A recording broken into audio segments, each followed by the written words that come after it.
How's it going, everyone? Welcome back to Ilex Forest Deck Labs, testing out some of the new decks and rather improved ones in this video. We have Lost Box Paradox, the infamous Tord build with Roaring Moon EX and Iron Hands EX, against Lugia, which gains a new attacker in Cinccino. Cinccino? Let me know in the comments on the right way to pronounce it. I'm gonna say Cinccino, which for a double colorless does 70 damage times the amount of special energy cards attached to this Pokemon. And if you've played Lugia over the past year or so, you know that Lugia is all about special energy. So I will be piloting the Lost Box Paradox on the right, and I'll have Evan here again. He was the same guy who played Torterra in the last video. And I'm going to go ahead and mulligan here. A little unfortunate when you're going second and you mulligan a couple times. As the Lost Box player, I feel like you definitely want to be going second just so you can get that chorus experiment, get more cards into the Lost Zone as early as possible. I mean, going first isn't so bad. You still get a few flower selectings. Looks like Evan is going to be drawing a Snorlax to start the game. Now, Snorlax has a pretty cool ability, which makes it immune to Sableye Lost Mine attack, as well as a decent attacker. For 3 colors, it does like 180 damage. Yes, it would have to fall asleep and you gotta flip 2 heads, but you can mitigate that with the therapeutic energy. But we are going to see another Snorlax hit the discard pile, as well as a double turbo energy for an Ultra Ball. It looks like he does have another double turbo energy on that Lugia. Looks just going to be a pass from the turn over to me, starting with that Buddy Poffin, so I can get my Comfeys into play. Now, in the Lost Box deck, you know, we lose Battle VIP Pass, which was awesome at getting our Radiant Greninjas and our Cramorants, Sableye. Can't do that anymore. Buddy Poffin is just grabbing us those Comfeys nowadays. But it's okay. We still have Nest Ball. We can still get out our Radiant Greninja. Going for our first flower selecting, discarding a Lost Vacuum here. And we do get the Chorus Experiment. Typically, I believe it is correct to Chorus Experiment first, but I do believe that I got that Chorus Experiment off of the flower selecting. So getting rid of a Super Rod and a Roxanne there. Roxanne kind of sucks to lose here, especially now that I have to get rid of a second one. So I'm not having any Roxannes for the rest of the game. I attach an emergency board onto the Comfey, which gives it free retreat. So I can go straight into the other Comfey and ditch the other emergency board. I don't really think I need multiple boards in play. I think I much value the other card that I took. And I believe it may have been the Artisan. That's going to grab me the Cramorant. Excellent single prize attacker. Once I have 4 cards into the Lost Zone, can attack for free with that Spit innocently. Discarding a Dark Energy with that concealed cards. Drawing 2. Attaching a water, and I'm just going to pass it over back to Evan. He didn't really do a whole lot in his last turn, didn't get any Archeops into the discard pile, so he's got a lot of work to do if he wants to Summoning Star this turn. And that's a great way to do it with, with a Lumineon, grabbing that Morty's Conviction, discarding a card from your hand, allowing you to draw cards. It is going to be an Ultra Ball, discarding yet another double turbo and a Boss's Orders. I can only imagine, yes, this is going to grab him the Archeops, which will be the fuel for that Morty's Conviction, allowing him to draw 4 cards.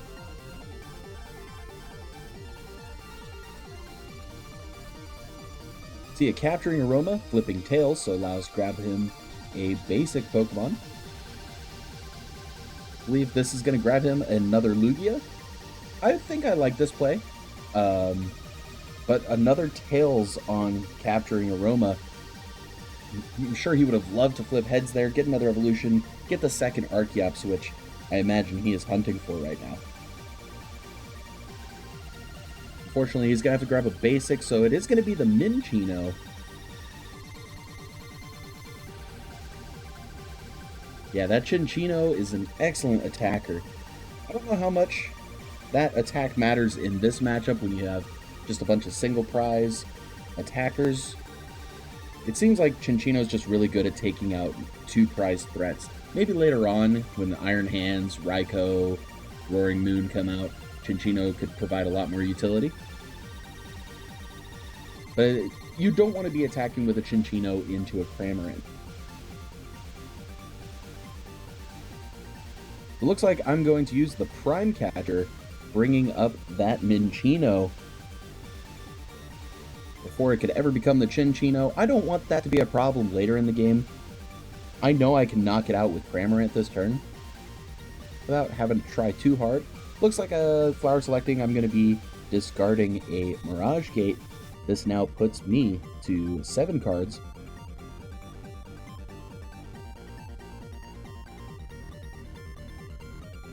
We'll see what I decide to go for here.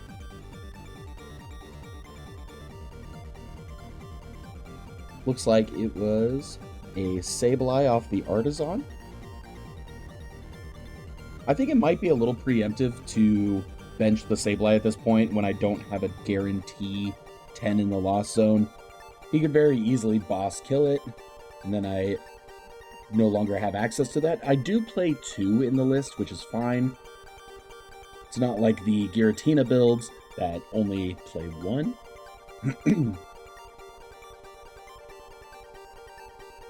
And yeah, that is going to be the Spit Innocently onto the Cinccino, taking the first prize of the game. So now we're going to see the Collapsed Stadium. I'm not really sure if I agree with this play here. You typically want to play Collapsed Stadium when you already have a full bench and you can get rid of those liabilities like Lumineon there. So now he only has 1 bench spot open if he were to Summoning Star and only get 1 Archeops into play. So I'm not sure if I agree with that Collapsed Stadium there. We are going to see an Iono from Evan here.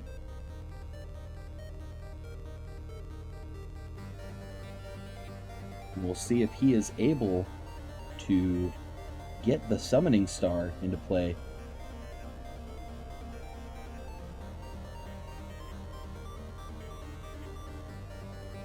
It doesn't look like he is. Maybe he's weighing his options. Unfortunately, he does just have to pass. Heading over to my turn, he did Iono me into a Course Experiment. Love to see it. The closer I can get to 10, the better. And I think I absolutely do here. We're going to see 4 Sealstone and Dark Energy hit the Lost Zone. Now putting me up to 9, I just need 1 more for that Lost Mine to become live. Which, now with the Switch cart, I can use that Flower Selecting, putting a Nest Ball into the Lost Zone, now hitting that magical 10 number. Concealed cards, discarding a Lightning Energy, more than fine with this. Retreating into another Comfey. Perhaps I just have a lot to dig for. As you can see, I'm counting my Lost Zone there up to 11. And yes, you do see the Psychic Energy come down onto the Sableye. We will be Lost Mining, and it is only turn 3 of the game.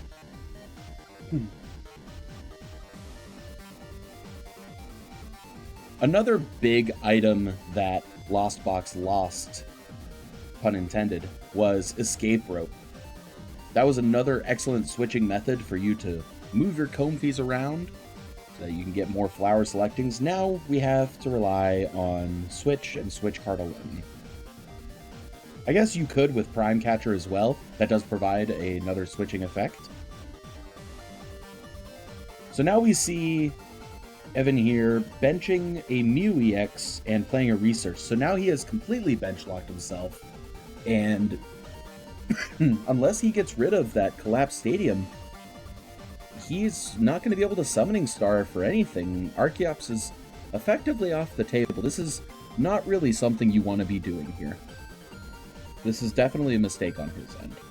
Because now as the Lost Box player, I don't necessarily have to knock anything out, because the moment I do, that opens a bench space for Summoning Star to get out an Archeops, which I absolutely do not want.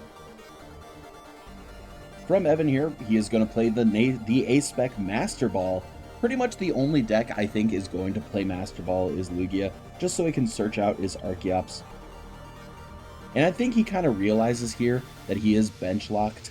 Because yeah, he does Ultra Ball, get the Lugia VSTAR, and he can't actually Summoning Star to get any Archeops out. It's really unfortunate.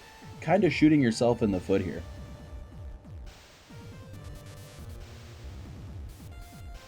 Yeah, I think this is kind of the moment he realized that he messed up. There really is no reason to bench the Mew EX here.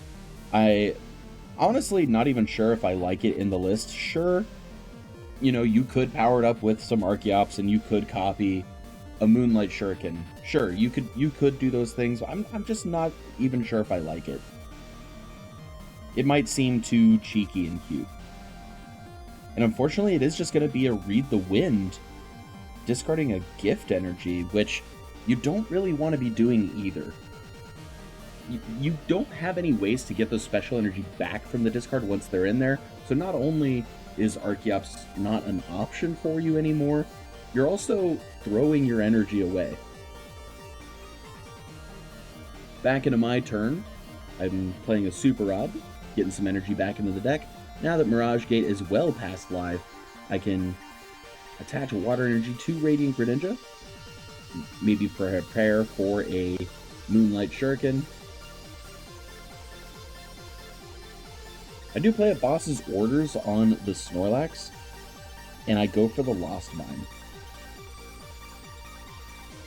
And I put, what was it, 6 on the Mew, and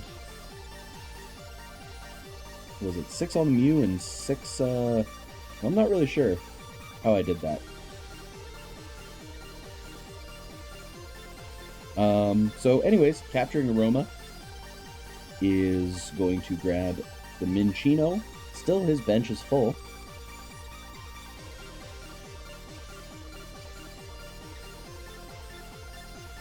Maybe just thinning out of the deck, hoping that I would kill something, so he could have that bench spot for that Summoning Star. But little does he know, I do not intend on doing so.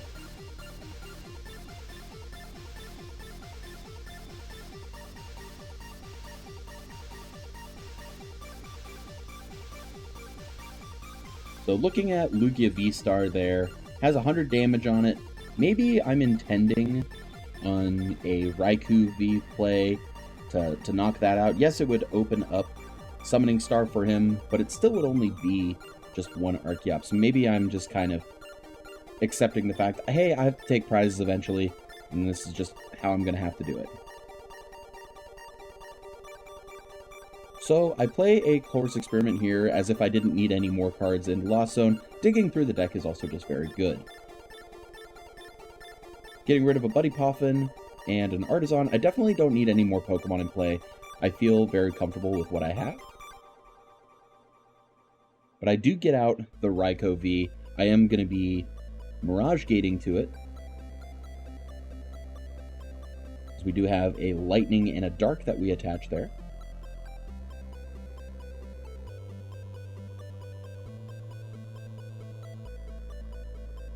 Yeah, the Mew EX is really just kind of doing Evan a disservice here. Being such a low HP liability. I understand with the Lumineon going for what he did. However, you just have too many liabilities on your bench and you're not actually doing anything.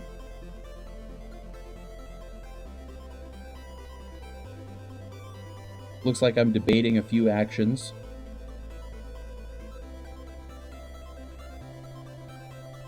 Switching into the Raikou V, and that is going to be a Lightning Rondo for the knockout. See Lugia VSTAR take the active.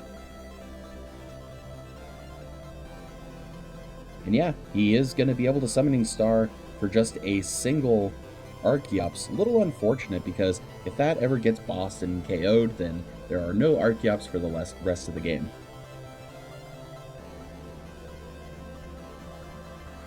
we'll see that Primal Turbo grabbing another double turbo and a gift energy. Hopefully you can draw some cards off of that. And then we also see the brand new Mist Energy, which is very good for Lugia, especially in this matchup. Mist Energy allows basically prevent the effects of attacks done to the Pokemon it's attached to. So it helps get around Sableye mostly in this deck. It also helps get around the Roaring Moonix. I just realized that Frenzied Gouging would not work against a Pokemon with the Mist Energy on there. So yeah, very good special energy to include in Lugia here.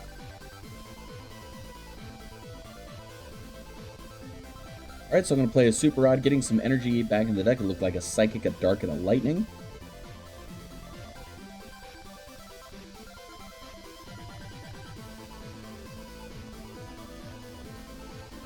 And you gotta imagine that I'm going for a Moonlight Shuriken here. I did place damage counters in a way onto Lumineon to where Moonlight Shuriken could knock out Lumineon. However, I don't think I'm going to be doing so.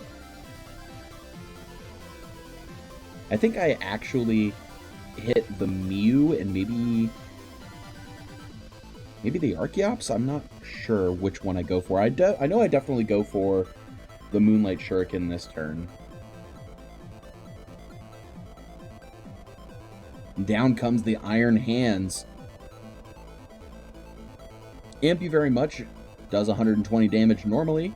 However, Lugia is weak to Lightning, which will let me do 240, maybe with some Sableye damage.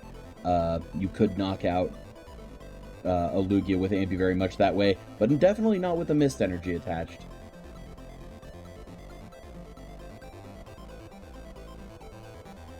Looks like I am powering up that Iron Hands anyway. Maybe I can get really cheeky with a Boss's Orders and Amp you very much the Mew EX. I think it was what I was thinking at the time. It is instead going to be that Moonlight Shuriken, and I think Evan preemptively thinks I'm going for the Lumineon, but rather I am going to be hitting the Mew EX. Maybe the Archeops? Oh no, it's actually the active. So I Moonlight Shuriken the active and Mew EX here. This actually is better because now I can Amp you very much for that knockout there. I'm kind of setting myself up in a situation where I have checkmate, whether it be with the Moonlight Shuriken or with the Amp you very much, or even a Sableye that could come into play later. There are many different ways I could win this game.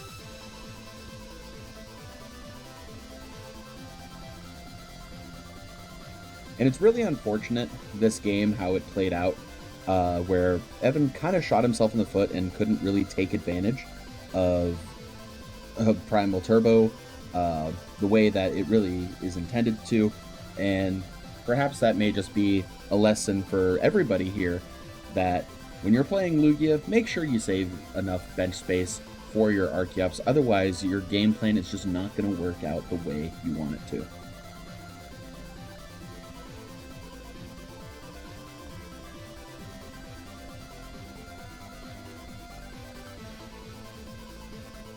So Evan's looking through his discard pile, kind of figuring out the resources he spent. His deck is looking a little thin, so he's definitely spent a lot of those resources. We're going to see a Therapeutic Energy come down onto the Snorlax, as well as an Iono. Iono is a very strong card, especially against Lost Box, who likes to build its hand up with all the Flower Selectings and Course Experiments, that in the later game, any hand disruption can be pretty detrimental. So, really at any point, the Lost Box player should not get too comfortable.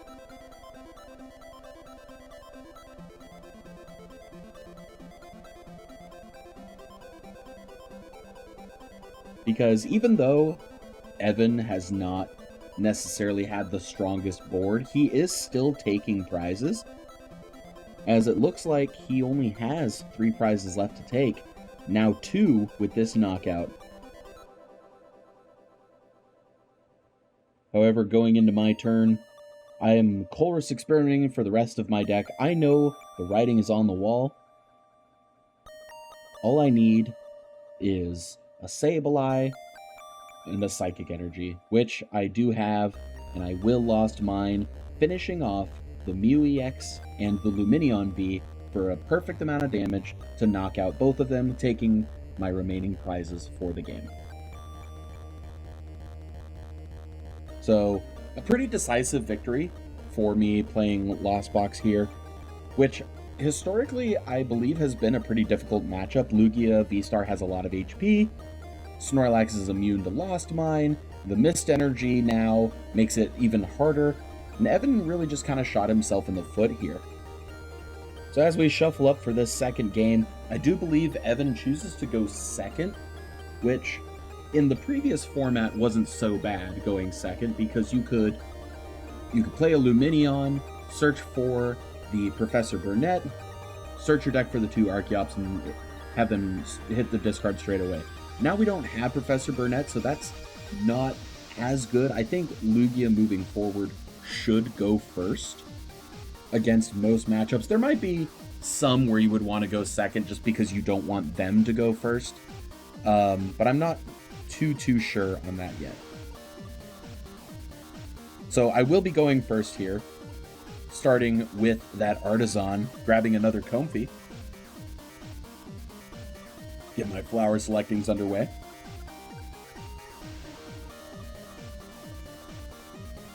Conceal cards, discarding a Dark, drawing 2 cards. And now I'm debating a flower selecting. And I choose to get rid of the Iron Hands, which, you know, it could be a very good attacker in this matchup and taking extra prizes. I mean, I'd love to take 3 prizes against the Lugia VSTAR. And I remember this second flower selecting being very difficult. It was between Raikou V and Chorus Experiment, and you never want to lose a Chorus Experiment this early on, especially turn 1, and a Super Rod on the third one. So I had some very difficult choices to make. I knew I already threw away the Iron Hands. I wasn't about to lose my Raikou V. Otherwise, I would have no attackers that hit for that super effective damage. It was still a pretty respectable turn 1, getting 3 cards into the Lost Zone, so it's not too difficult for me at this point to play a Chorus Experiment, maybe get a couple more flower selectings off, and get to that magic 7 number. So on Evan's side, looks like he's going to play down a Mesa Goza. He does flip Tails, however, is a little unfortunate for him.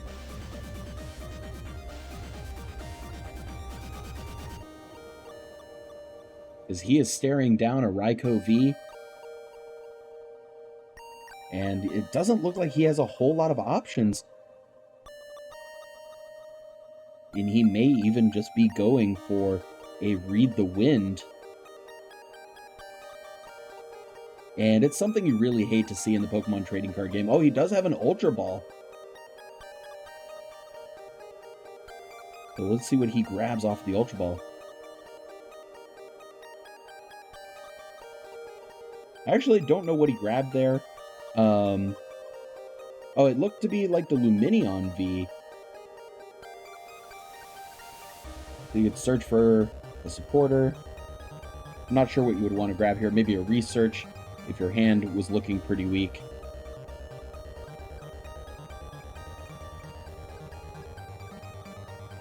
And actually, he chooses not to bench the Lumineon V here, which I think was also a mistake. Why would you not bench the Lumineon here, searching for a supporter? And now you are a lone Lugia versus the world, and against Lost Box, who can very quickly ramp up, get to 7, get that energy in play. I think Evan's starting to see the writing on the wall as I slowly build up my Lost Zone counter so I can get to that magic 7.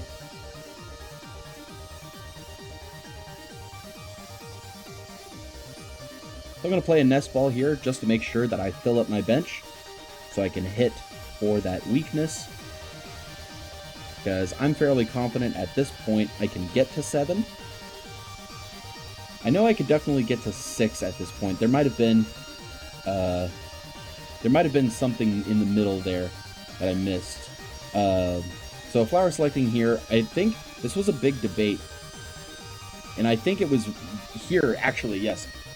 So here's what happened. This flower selecting, I had to get rid of the psychic energy because the other card was Lost Vacuum. And Lost Vacuum was going to let me get to 7. So I will attach onto Raikou, or onto Comfey, retreating to Raikou, playing the Super Rod, making sure that I have the lightning energy in the deck so that I can, because I definitely had the Mirage Gate in my hand at this point. And that Lost Vacuum, going to put Counter Catcher into the Lost Zone, and there comes the Mirage Gate. Attaching those 2 energy onto Raikou V, Lightning Rondo, going to take the one shot and effectively kind of a donk against Lugia here. So really unfortunate series for Evan here. Pretty poor showing of Lugia, but also at the same time an excellent showing of Lost Box, that despite losing Battle VIP Pass, Path to the Peak, so many escape ropes, so many resources gone from Lost Box, it shows that it can still perform at a high level. And that's going to conclude it for today's episode of Deck Labs over here at Ilex Forest. What do you guys think? Do you think Lost Box is going to continue to do well in the Temporal Forces 2024 rotation format? Do you think Lugia, with its new partner of Cinccino, is going to do well? Let me know down in the comments. You guys are great. Thanks for visiting the Ilex Forest.